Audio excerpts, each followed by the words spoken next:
আছে কি যা আব্দুল্লাহ ইবনে যুলবাজা দাইন ইলা রাসূলিল্লাহ ওয়া হুয়া ফিল মসজিদে। আল্লাহর নবী সাল্লাল্লাহু মক্কা ছেড়ে মদিনা চলে গেলেন। মদিনায় গেলেন আর মদিনাতে আসার পরে নবীর সম্পর্কে আলোচনা হয় সব জায়গায়। যত 1 কোষ 2 কোষ 3 কোষ 4 কোষ দূরে দূরে নবীর কথা প্রচার হয়। চলে আসলো নাকি যে লোকটা মক্কায় মা দাঁড়ায় খেয়েছে সেই লোকটা নাকি মদিনায় চলে আসলো। এই করে প্রচার হতে থাকে। আল্লাহ নবীর মধ্যে থেকে মোটামুটি ধরেন বন্ধু আমার প্রায় 4-5 ফারসা দূরে একটা কবিলা ছিল বানুতাই। এই বানুতাই কবিলার মধ্যে একটা লোক ছিল যাকে বলা হয় আব্দুল্লাহ যুলবাজা দাইন। উনি মাঠে ছিলেন, শুনতে পারলেন নাকি যে যে নবীটা ছিল মক্কাতে সেই নবীটা মদিনায় চলে এসেছিলেন। তো যাই দেখে আসি, সবাই তো যায়, আবার দেখে আসি। আব্দুল্লাহ যুলবাজা দেন 1 পা 2 পা করে আসছেন যদি দেখছেন আল্লাহ রাসূল পাক সাল্লাল্লাহু আলাইহি ওয়াসাল্লাম মসজিদে বসে আছেন। উনি বলছেন আমি যখন আল্লাহ নবীর চেহারাটা দেখলাম আমি ভেবে গেলাম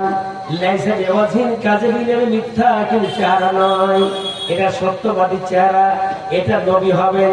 চট করে আব্দুল্লাহ চলে আসেন, এসে বললেন ইয়া রাসূলুল্লাহ আমি অমুক কাবিলা থেকে দূর থেকে এসেছি, গোপন ভাবে এসেছি। আমার বাপ জানে না, আমার মা জানে না, আত্মীয় স্বজন কেউ জানে না, আমার স্ত্রী জানে না। আমি আপনার প্রেমে পাগল হয়ে গিয়ে কথা নিয়ে আপনার দৌড় দিয়েছি, কেউ জানে না।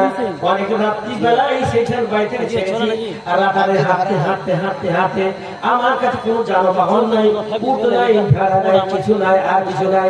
আমি উঠে চলে আসবো তার মতন কিছু নাই, ঘুরে আসবো তার মতন যানবাহন কিছু নাই। আমি সব ছাগল ছেড়ে দিয়ে রাতারাতি আপনার ছেড়ে হুজুর আমাকে বাদ করে না, মুসলমান করে নেন। মুসলমান হয়ে গেল, সব কথা বলে ফিরে চলে গেল। রাসূলুল্লাহ বললেন আব্দুল্লাহ প্রথমত তুমি যদি একাই কাবিলায় মুসলমান থাকো খবরদার তুমি প্রচার করিও না।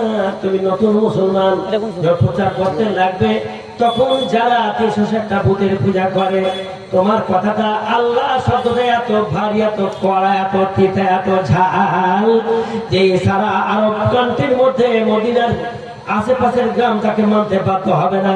যদি তুমি একে থামতে পারো প্রথম পাথর তোমার শরীরে চলবে। প্রচার করি না, নবী সতর্ক করছেন। উনি ফেরে চলে গেলেন। জানেন যাকে যে ভালোবাসে তার কথা শুনতে ভালো লাগে, বুঝলেন তো? আপনার যাকে আপনি ভালোবাসেন প্রিয় মনে করেন গল্প করে আপনি কান লাগে না, কি বলছিলেন তো যাকে যে ভালোবাসে তার আলোচনা শুনতে ভালো লাগে।